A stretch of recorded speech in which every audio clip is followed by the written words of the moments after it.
Zotë Ministër, marrëveshja në fushën e mbrojtjes mes Shqipërisë, Kosovë dhe Serbisë pak ditë më parë solli një reagim të çuditshëm, do thosha unë, një aleancë që se kam kuptuar ishte për qeshur midis Serbisë dhe Hungarisë. A ka mundësi të shpjegosh të aleancën që kam qeshur, se çfarë lidhje ka Hungaria që vetë bën një aleancë me Serbinë, por e kanë bërë ata, si ku të përgjigje dhe gati si një mikro luftë e ftohtë. Shqipëria, Kroacia dhe Kosova kanë nënshkruar një dokument të fortë partneriteti që do të na ndihmojë të treja vendet tona sovrane për të pasur më shumë ndërveprueshmëri, për të pasur më shumë logjik të përbashkët në trajnime, studime, në investime në fushën e mbrojtjes e me radhë. Pasi të tre vendet tona përbëjnë një konfigurim të rëndësishëm në Ballkanin Perëndimor, në Evropën Juglindore dhe jemi tre vende sovrane, të cilat kemi shprehur dy antarët NATO-s, dhe i treti me një prezencë më të rëndësishme të NATO-s në territorin në territorin e vet, që kemi shprehur dëshirën tonë sovrane për të bashkëpunuar më fort, më mirë, në mënyrë që ushtrit tona, forcat tona të armatosura të jenë. Jo, deri këtu jemi në rregull. Po këta ju si e pat si ministër? Me buzëqeshje. Do të thonë si ç'bëra edhe unë. Me buzëqeshje. E habitshme. Zoti ministër, sepse ka një gjë që është shumë e rëndësishme që duhet të thënë. Këtij rajoni nuk i vjen e keqja, nuk i ardhur kurrë, nuk ka për të ardhur kurrë e keqja as nga Shqipëria, as nga shqiptarët, as nga Kroacia. Po, kjo është shumë e vërtetë. Ne pse i duam kroatët dhe kroatët ne? Nga gjithë vendet e ish Jugosllavisë i duam më shumë, na duan më shumë. Sepse dhe vuajtja në Jugosllavi, në ish Jugosllavi, më e madhe ka qenë vuajtja e shqiptarëve dhe kroatëve. Po edhe bosnjakët kanë vuajtur. Se kemi atë lidhje ne. Unë po flas për gjithë historinë e ish Jugosllavisë.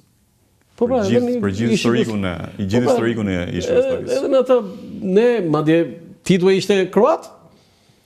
Ishte pro-serbi Jugoslav më i madh.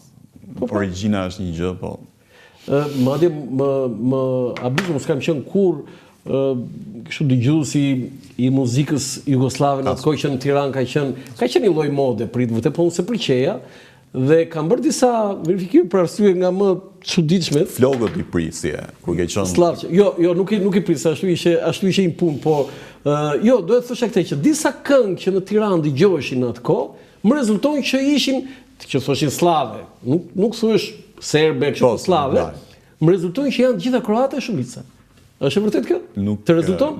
Shumica janë kroate. Nuk e kam ndjekur në muzikën. Po jo, unë nuk e ndiqja, por bëra një verifikim, ore, pse i ndiqnin këta? Çfarë ishin këto këngë? Ishin serbe? Më rezulton që nuk ishin serbe. Ato ishin kroate shumica. Interesant. Do të thënë ishte një feeling që jam habitur se si disa këngëtar, se nuk i kujtoj, po jo, nuk i kujtoj se nuk i ndiqja, që kishin lloj populariteti në Tiranë atë kohë, gjithë ishin kroatë. Gjithë rezultojnë kroatë. Dhe nuk ishin serb. Asnjë këngë nuk më rezulton. Shumë rrallë një këngëtar mund ta pëlqenin që ishte serb, po gjithë ishin kroatë. Zoti ministër, ka një kritik për diplomacinë, për ministrinë që drejtoni ju, pse stafi i ambasadës tonë në Washington është shumë i vogël. Ndërkohë, për shembull, Serbia ka një numër shumë të madh. Numrat janë koncept relativ. Ajo që për ne ka rëndësi është produkti. Edhe me stafin e ambasadës shqiptare në Washington kemi produkte të mira, kemi angazhim serioz, edhe ajo që ne marrim në fund ditës është përpjekja e madhe e atyre kolegëve tanë që punojnë atje. Mos harrojmë që ne kemi një marrëdhënie shumë të ngushtë me gjithë administratën amerikane dhe ky staf numrat e vet nuk është që ndryshojnë gjë të madhe. Sa është stafi aty, zoti ministër? Në mos gabohem, bëhet fjalë për ambasadorin, plus 4 diplomat, plus një atashe ushtarak, plus disa oficer kontakti të ministrive të tjera. Fillon 10, afër 10. Mund të jetë mund të jenë, le të themi staf stafi profesional mund të jetë gati 10 veta, pastaj stafi teknik që nuk ndihmon këtë angazhimin e pjesës tjetër. Por marrëdhënia që ne kemi, marrëdhënia që institucionet shqiptare kanë me administratën amerikane është aq e kapitalizuar sa që tani fillojmë të diskutojmë se duhet të jenë numra. Ajo që ne duam të bëjmë, ne duam të rrisim shërbimet konsullore. Ne duam të rrisim shërbimet konsullore në territorin e Shtetit Bashkuar, duke hapur konsullate përgjithshme. Dhe jemi te kjo pjesa e studimit që ku është e nevojshme, ka një diskutim gjeografik. Sot kemi konsullata? Kemi një konsullat përgjithshme në New York. Në New York është konsullata? Që është bashkë me misionin e Republikës Shqipërisë në OKB.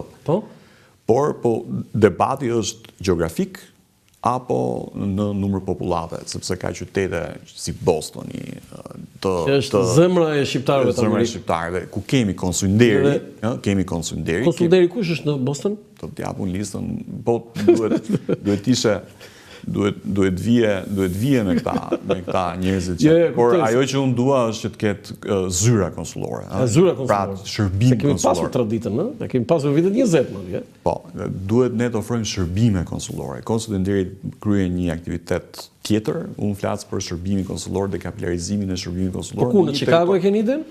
Këtë po them pra që ka dy variante që po flasim për përfaqësim mbulim të mirë gjeografik, pra të mendohet diçka në Kaliforni, të mendohet diçka në Florida, që të kapen cepat e shtetit të Shtetit Bashkuar dhe njerëzit kenë mundësi që të gjejnë vendin më të afërt për ta marrë këtë shërbim konsullor, apo të fokusohemi aty ku janë përqendrimet më të mëdha, në mënyrë që të maksimalizojmë atë pjesën e shërbimit. E njëjta bisedë, një debat ne bëjmë me Kanadan.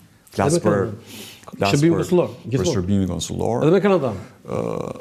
Ottawa është qendra administrative e shtetit, ku është ambasada jonë, por Toronto është zemra jo vetëm ekonomike, por edhe ka numrin më të madh të shqiptarëve. Se kemi një numër të konsiderueshëm dhe në Kanada? Se mbas 90-s është. është mërgata e. Ndërsa në Boston është mërgata historike. Dhe targa e Massachusetts është The Spirit of America, se aty është dhe shpirti i Amerikës, jo vetëm shpirti shqiptar. Tani kam një pyetje për te kësaj diplomat i kalibrit si Faik Konica, kemi ne zoti ministër? Kemi. Fund kemi. Patjetër që kemi. Ta ti kalibri? Patjetër. Ajo piktura kur ishte ministër Besik Mustafaj në zyra është akoma? E ke te paradhoma ime. E te paradhoma? Hajde, shife. Po ajo tavolina që zoti Pushati gjeti të Ahmet Zogut president, e keni të zyra e mbledhjeve? Hajde bëje një tur.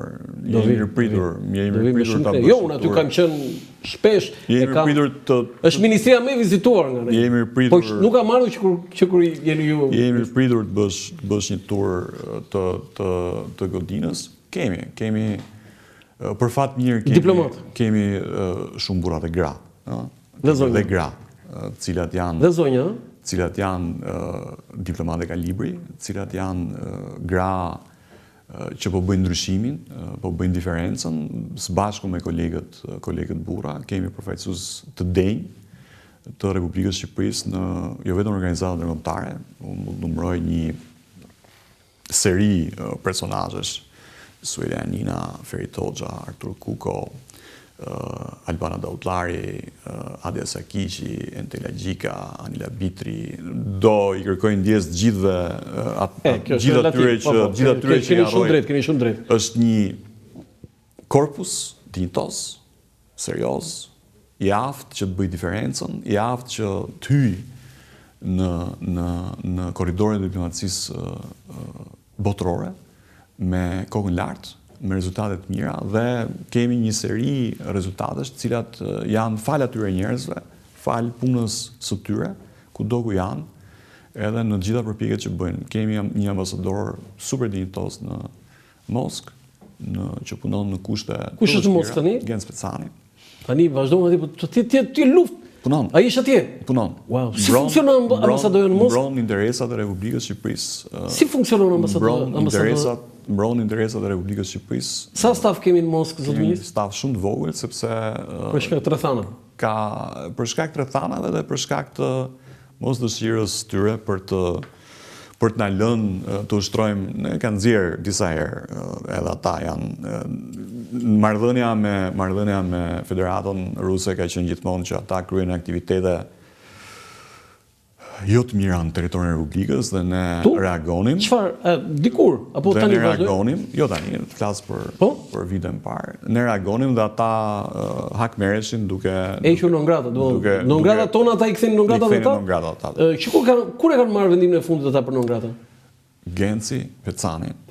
Është një ambasador që vazhdon punën, dinjitos, mbron interesat e Republikës së Shqipërisë atje, mbron ndaj zotit Pecani ka pasur, në vendin nuk ka pasur.